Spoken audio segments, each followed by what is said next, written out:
यच्च किञ्चित् क्वचिद्वस्तु सदसद्वाखिलात्मिके तस्य सर्वस्य या शक्तिः सा त्वं किं स्तूयसे तदा। यया त्वया जगत्स्रष्टा जगत्पात्यति यो जगत् सोऽपि निद्रावसंनीतः कस्त्वां स्तोतुमिहेश्वरः।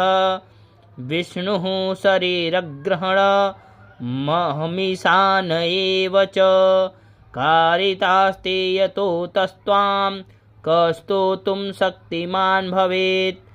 सा त्वमित्थं प्रभावहि स्वै रुदारैर्देवि संस्तुता मोहयैतो दुराधरसा वसुरौ मधुकैटभौ प्रबोधं च जगत्स्वामी नीयतामच्युतो लघु बोधश्च क्रियतामस्य हन्तुमैतौ महासुरौ इति रात्रि सूक्तम्।